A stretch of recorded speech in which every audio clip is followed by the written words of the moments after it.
কালকে মায়া দেখতে যান। মায়া দেখতে যেমনই হোক যাই হোক আমি কালকে বিয়ে করব। তোমার বিয়ে পাতে দেখতে তুমি যাও, আমরা কিন্তু এর মধ্যে নেই। এই ভাবি, তুমি আর একটা কথা কইবা না। কুবুদ্ধি দিয়ে সবার মাথা রাখাইছো। তুই আর একদম কথা বলবি না, তোর মাথায় কোনো বুদ্ধি নেই। তুই জোর করে আমাদের উপরে থাকস কেন? তুই বিদেশে যা কাজ করতে পারস না? পরে অন্য দেশে পাঠানো যায় না? না যায় না, তার কারণ তার পাসপোর্টে লাল ফিল মেরে দিছে। বড় ধরনের কোনো অপকর্ম করে আইছে। এই সম্পত্তি যদি ভাগ হয়ে যায় তাহলে কিছুই থাকবো না। এই সম্পত্তি তো আপনার নামে নাই, এই সম্পত্তি আছে মায়ের নামে। আপনি কোনো চিন্তা করবেন না, মাকেও চিন্তা করতে মানা করবেন। প্রতি মাসে আপনার আর মার খরচ বাবদ 30,000 টাকা করে আমি পাঠিয়ে দেব।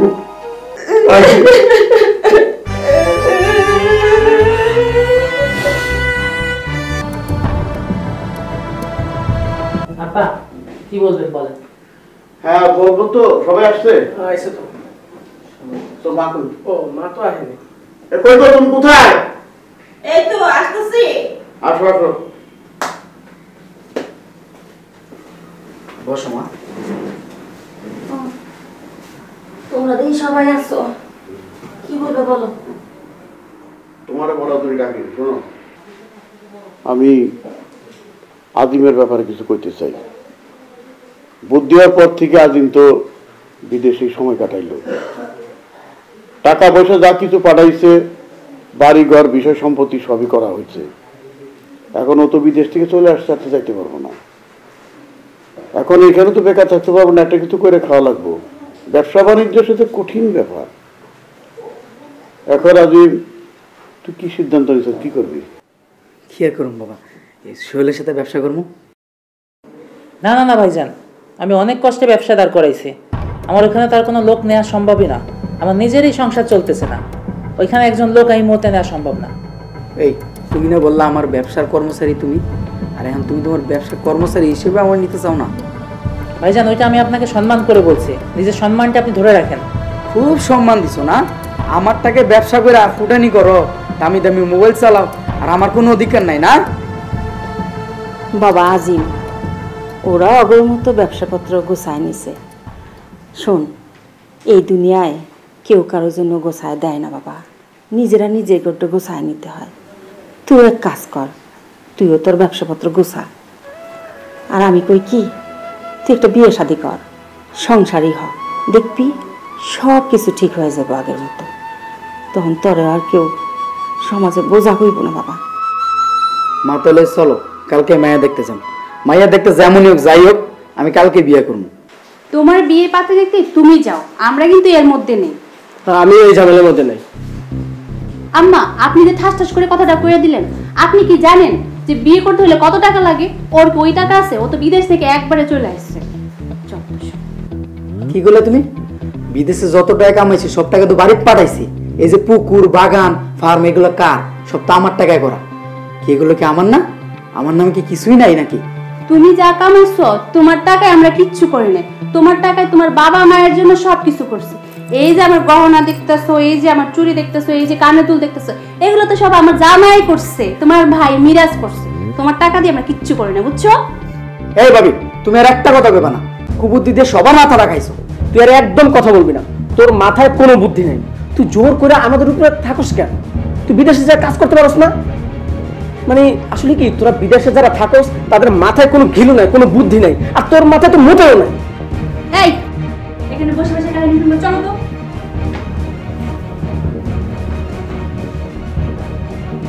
আমরা এখানে দাঁড়িয়ে সার্কাস দেখে আর কি করবো? চলো। আম্মা আজকে চলে যাবো, আসছিলাম বাপের বাড়িতে বেড়াইতে, বেড়ানো শেষ, এখন ভাইজান থাকুক, আমরা চলে যাই, চলো। হ্যাঁ আম্মা, বাড়িতে আমাদের অনেক কাজ আছে, অনেক দিনে তো বেড়াইলাম। এখন ছোট ভাইজান আসছে, সে বেড়াক, একটু মজ মাস্তি করুক, তার তো আর কোনো কাজ কাম নাই, ঘুরবে ফিরবে খাবে। আম্মা আমরা গেলাম।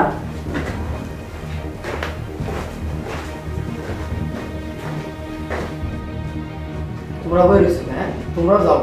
হ্যাঁ বিশ্রাম করো। আসলে আমরা যারা প্রবাসে তাই না, আমাকে এই ব্যবহারটাই প্রাপ্য। সব কিছু আমাদের জন্য, কিন্তু কোনো কিছু তো না আমাকে অধিকার নেই। এক হাতে রোজগার করে তিনটা পরিবারের দায়িত্ব নিচ্ছি আমি, আর আমি একটা সংসার করবো সেই সামর্থ্য আমার নাই। ওই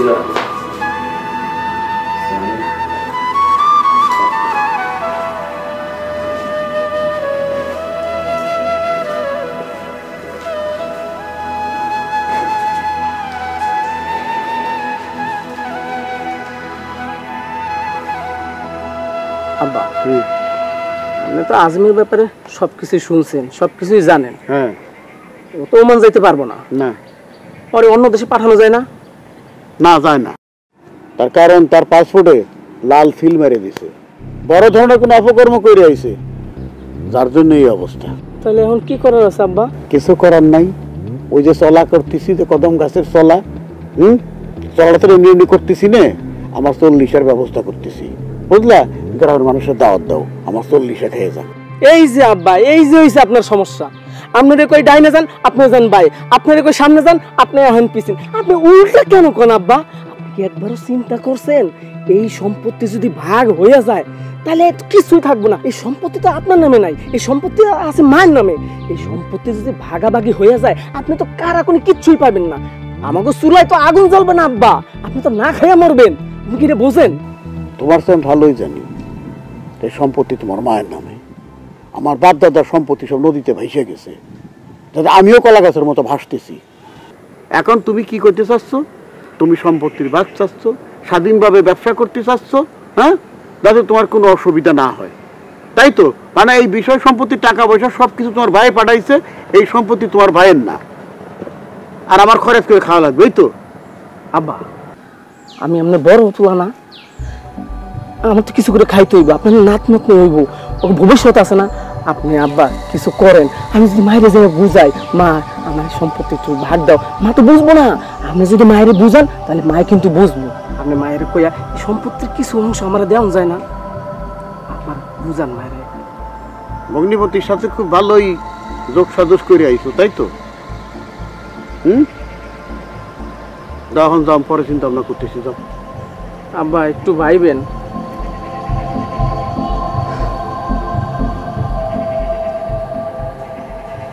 এ তো দেখতেছি কতগুলো মীর জাফর পয়দা দিছি, হ্যাঁ? জামাইয়ের ভূমিকা হচ্ছে মোহাম্মদী বেগ, মানে পিছন দিক দিয়ে ছুরি মেরে দেবে এরকম। হ্যাঁ, ডায়লগ দিয়ে গেল কি, আমার সম্পত্তির দরকার নেই, আপনার মেয়েরটা বুঝাই দিয়ে। আর আমার ছেলে কি আর কব, জানি না বড় ছেলের কপালে কি আছে। কান্দাটা থামাও। কান্দার কি আছে? আরে বন্ধু বান্ধবের বাড়িতে হয়তো বেড়াইতে গেছে, আবার আইসা করবো, ছোট পোলা পান্ত না যে হারাই দেবো, ও যায় নাই আগে, আগেও তো কত গেছে, আবার ফিরাই তো আইছে।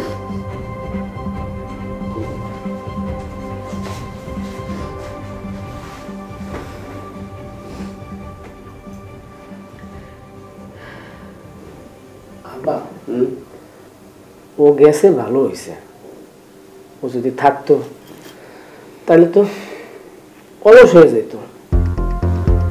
ও যেখানে আছে কিছু কইরা খেতে পারবো। তাছাড়া তুমি তো জানো আমার যে ইনকাম, এই দিয়ে তো ওর নিয়ে চলতে পারতাম না, আমার উপরে চাপ পড়ে যেত। তোমার উপরে চাপ পড়বো কেন? আব্বা তো আছে, আব্বা তো তোমার বিদেশি ভাইয়ের মতো অলস না, আব্বা তোমার হেল্প করবো। আরে দূর, কি বল? কি বলে মানে? ঠেকাই পড়লে মানুষ অনেক কিছু করে, আর তাছাড়া এখন তো বিদেশ থেকে পাউন্ড আসবে না, তো আব্বা এখন পারবে। আর ঠেকাই পড়লে তো মানুষ অনেক কাজ করতে পারে, এইটুকু কাজ আব্বা পারবে, বুঝছো? যাক, পরে দেখা যাবে। পারুম না কিসের জন্য? আমার তো পারতে হইব, দুইজন মানুষ, তাকে খরচপাতি তো কম না, তবে কান্দে বসে তো আর খাইতে পারবো না, কাজ করে খাবো। আজকে আমার আজিম বিদেশে থাকলে তোমার আর কারো গান্ধে বসে খাওয়ান লাগতো না। আম্মা, আপনি তো আজিম আজিম করতেছেন কেন? আপনার বিদেশি পোলা সবকিছু ছাইরা ছুড়া বাড়িতে এসে বইসা খাওয়ার ধান্দা করতেছে, এটা কি খুব ভালো কাজ হয়েছে? জানি না পোলাটা কই আছে, কি খাইতেছে। আমার তো মনে হয় ও আর কোনোদিন এই বাড়িতে ফিরে আইব না। তোমার যা মনে হয় তাই করো।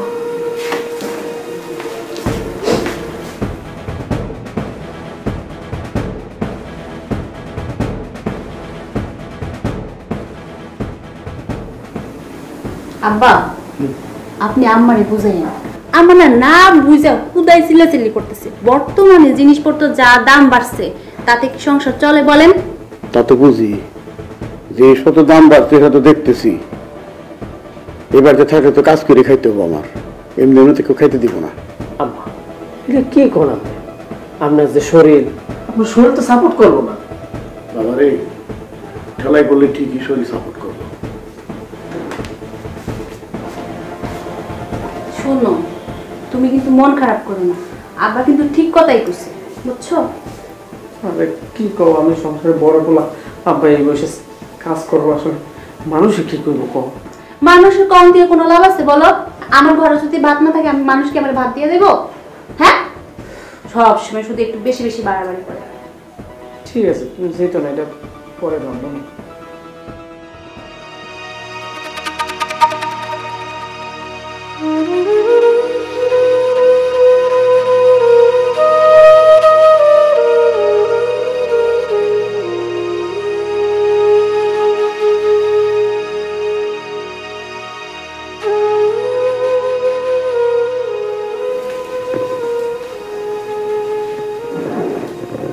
কি হয়েছে তোমার, মন খারাপ কেন?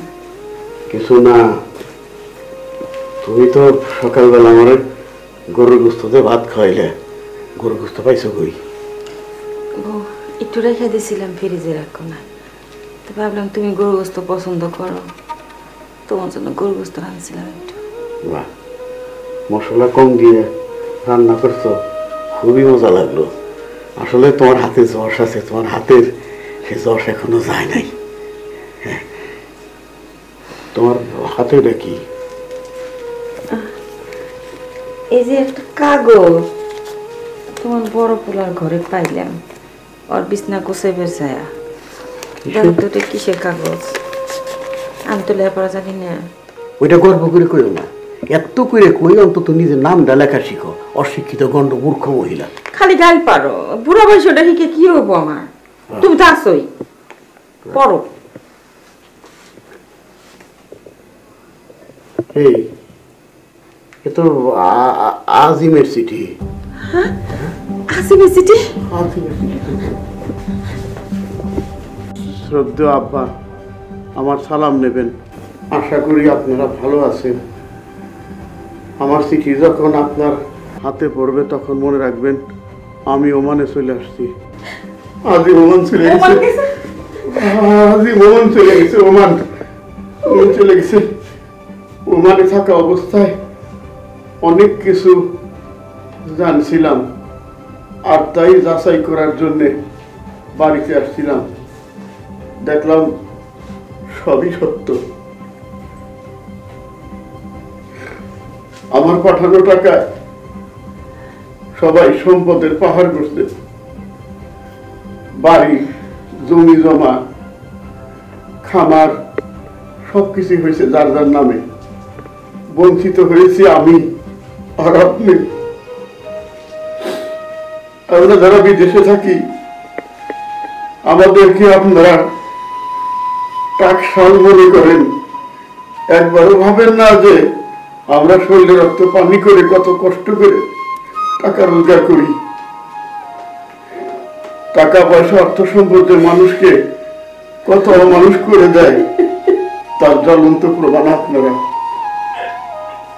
আগে গর্ব করে বলতাম আমরা রেমিটেন্স যোদ্ধা, কিন্তু আপনাদের আচরণে মনে হচ্ছে আমরা একটা জিন্দা লাশ, মরে যাও কোন রকম বেঁচে আছি। আপনি নিজেকে অসহায় ভাববেন না। আমি ওখানে যে সম্পদের মালিক হয়েছি তাতে আমার 7 পুরুষ বসে খেতে পারবে। আপনি কোনো চিন্তা করবেন না, মাকেও চিন্তা করতে মানা করবেন। প্রতি মাসে আপনার আর মার খরচ বাবদ 30,000 টাকা করে আমি পাঠিয়ে দেব। এর অতি সত্ত্বর আপনাকে আর আম্মাকে ওমানে নিয়ে আসার ব্যবস্থা করতেছি। আমাকে আপনারা ক্ষমা করবেন, ইতি আপনাদের হতভাগ্য সন্তান।